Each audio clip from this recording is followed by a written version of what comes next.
Y yo personalmente no pienso en eso cuando estoy escribiendo. Cuando yo estoy escribiendo, yo solamente estoy pensando en el cuento. Lo que pasa es que eso es parte de cómo se recibe el cuento, ¿no? Tú tienes que estar consciente de eso, que el cuento viene con tu nombre, tu apellido, tu historia. Y entonces el lector, los críticos, la librería te enmarca, ¿no? A mí siempre me hacía gracia. En Chicago había una librería que se llamaba Crocs and Pantanos y me tenían en la sección local de Chicago, en la sección literaria, en la sección latina, en la sección gay, en la sección feminista, en la sección judía. O sea, yo era la escritora que más tenía. Yo siempre le decía, me encanta esta librería porque al mínimo tiene 6 copias, 6 ejemplares de cualquier libro mío aquí. Y era una cierta locura. A mí lo que no me gusta es cuando entro en Barnes & Noble, por ejemplo, y esto pasa mucho en Barnes & Noble, tengo que quejarme, y un libro mío como Days of Awe está enterrado en la sección gay y no está en la sección latina, donde debe estar, porque la mayor parte del cuento toma lugar en Cuba y tiene que ver con la inmigración latina, y no está en la sección literaria, que es donde yo quiero empezar. Por mí, después de ahí, ponme donde te dé la gana. Pero yo quiero empezar en la sección literaria. Yo me considero una escritora. Todo lo demás le importa más al resto de la gente que a mí.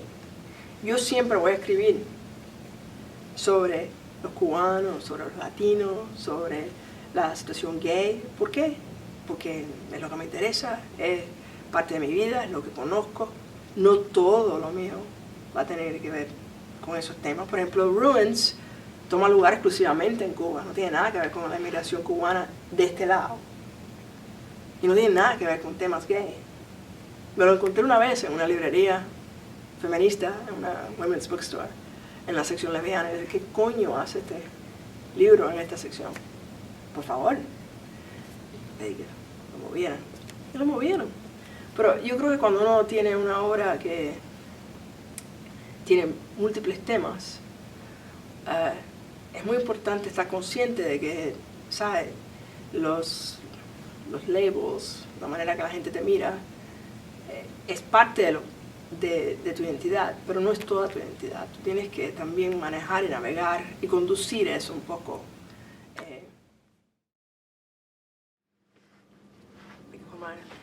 Bueno, la poesía para mí, y no es el caso con todas las personas, es muy importante saber, pero para mí la poesía siempre es personal, siempre es una situación muy personal, muy autobiográfica, muy particular, muy privada. Yo tengo mucha poesía que jamás se publicará porque existe solamente para mí. O sea, fue un ejercicio mío, fue una necesidad mía, un impulso que solo tiene que ver conmigo. Entonces para mí eso es muy privado. Generalmente yo no exploro mucho con la poesía, simplemente expreso. Esa es mi manera de acercarme a la poesía. La prosa es diferente. Para mí la prosa siempre tiene exploración. Siempre estoy explorando algo. Y es, de hecho, científicamente se ha probado que cuando uno escribe, uno desarrolla que hay una conexión entre el cerebro y la mano, literalmente la mano, que te ayuda a explorar y a pensar de maneras diferentes, que el movimiento de la mano, especialmente con, ¿sabes?, bolígrafo, con lápiz, cosa que yo no uso, pero que en esos casos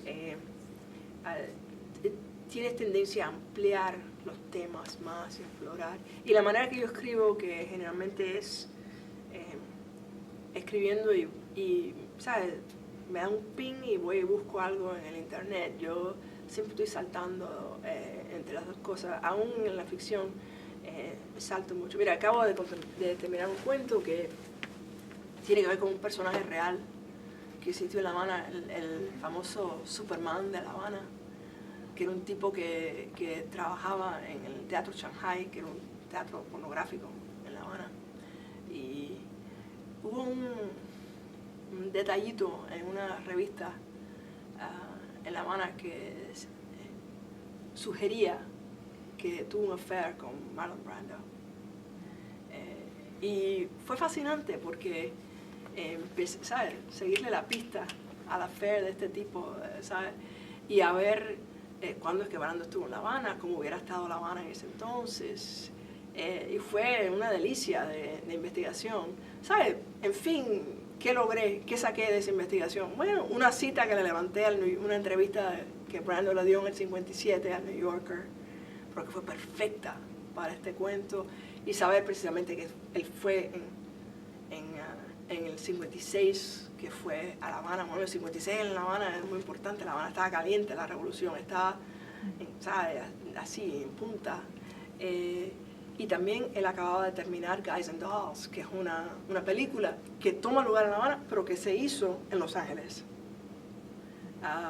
Así que todas estas cositas, lo falso, lo real, empiezan a jugar. Cosas que cuando yo empecé el cuento, que en realidad era la pregunta de qué es lo que le pasó al Superman, porque el Superman se desapareció. Nadie sabe.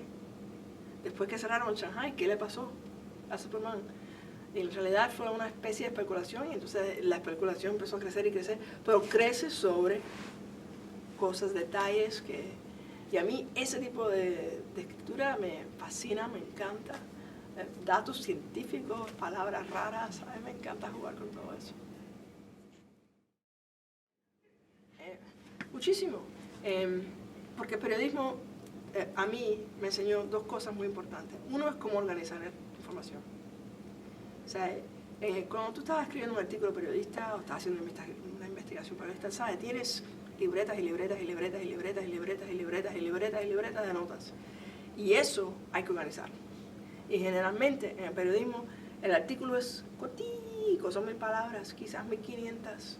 ¿Sabes? 1500 palabras en periodismo es una eternidad. El editor te quiere de verdad, se te da 1500 palabras.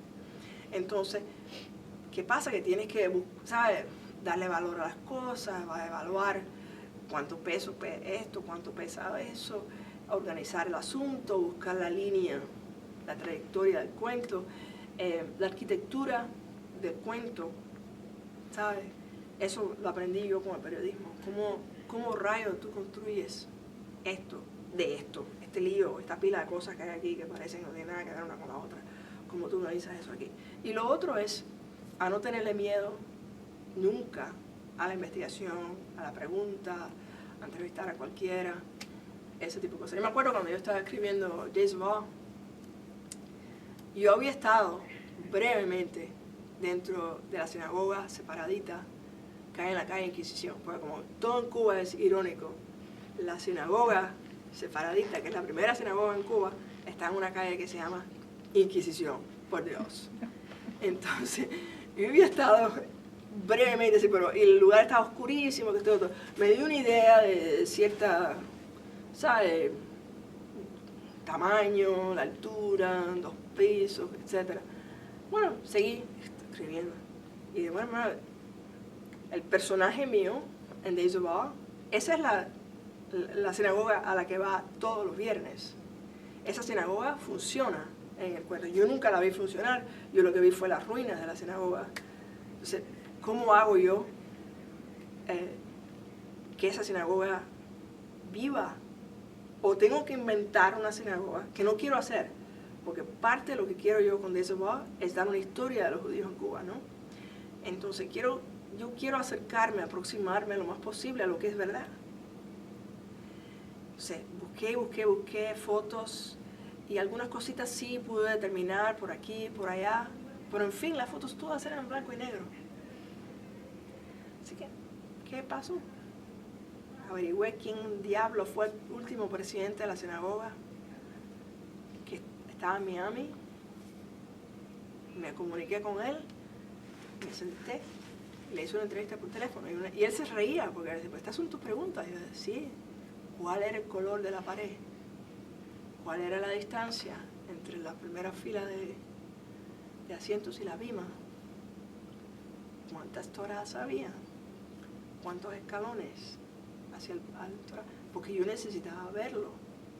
No toda esa información se llegó a la página, pero al yo poder tener esa información en mi cabeza, esa escena se hace más fácil.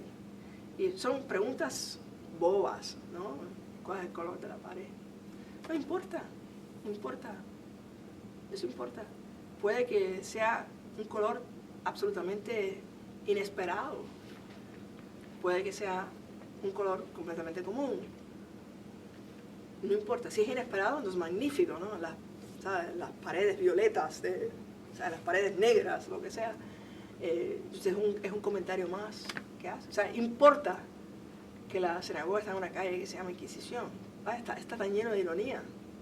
Duele tanto pensar que la sinagoga está en una calle que se llama Inquisición. Eso es delicioso y terrible. Y es el tipo de detalle que quieres tener y quieres que sea verdad. O sea, la calle más pequeña en toda la ciudad de La Habana se llama Porvenir. Imagínate eso. La calle más pequeña de la ciudad entera se llama Porvenir. ¡Qué terrible! ¡Qué destino más terrible!